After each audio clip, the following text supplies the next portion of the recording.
This right here is the AI Box Elite from One Car Stereo. Yeah, let's rip this thing open and see what's inside. Interesting, it's got an interesting texture on the box. Pull her up. Operating instructions. And then here's the actual box here.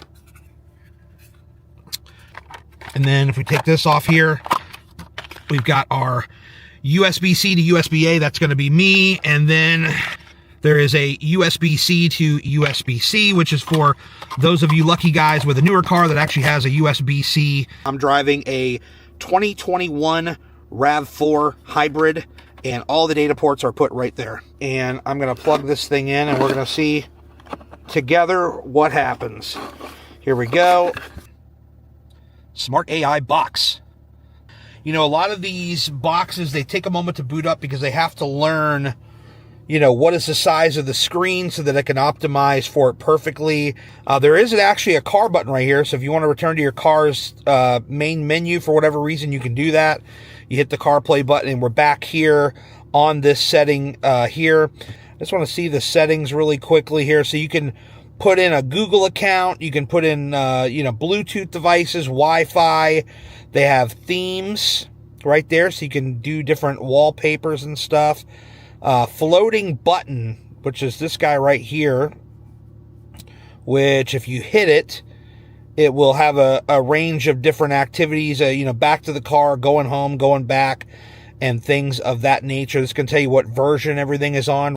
All right, so there's our home button there. So I do like the fact that you can change the background. You know, maybe you want to put like a nice Toyota or something like that there, if that's your style. If we go to all apps, you can tell that it's got Disney built in. It's got Netflix, Play Store, YouTube, Spotify, all these things.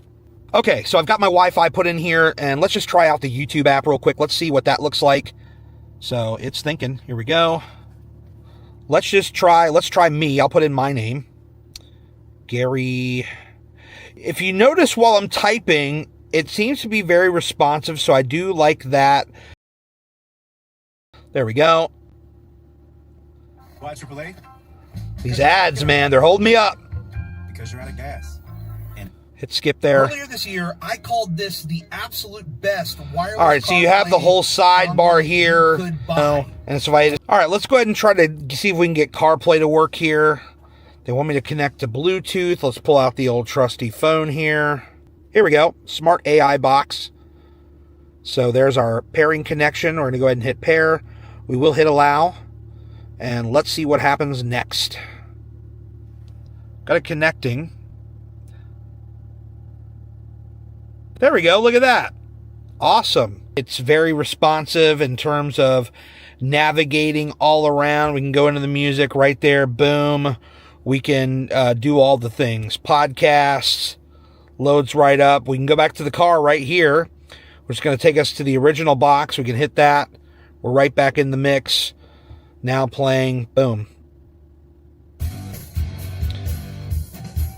So what I can tell immediately is that the video plays pretty quickly. Obviously, it's got to load some apps and stuff. I'm not logged into my premium account, but I really just wanted to get this thing, you know, playing something relatively quickly just so I could get it going. Because if I sit here and get all OCD and log into everything of mine, I'll be sitting out here like 5 hours before I even hit record on the damn video. But it looks pretty good. Like, that's generally not what I use my car for. It's generally CarPlay, and we usually leave it there. Unless I'm on a long road trip and I'm stopping off to take a break, or I'm stopping for gas and I just want to just hang out for a few minutes and pop on a video, then that's where something like this would definitely come in handy for me personally.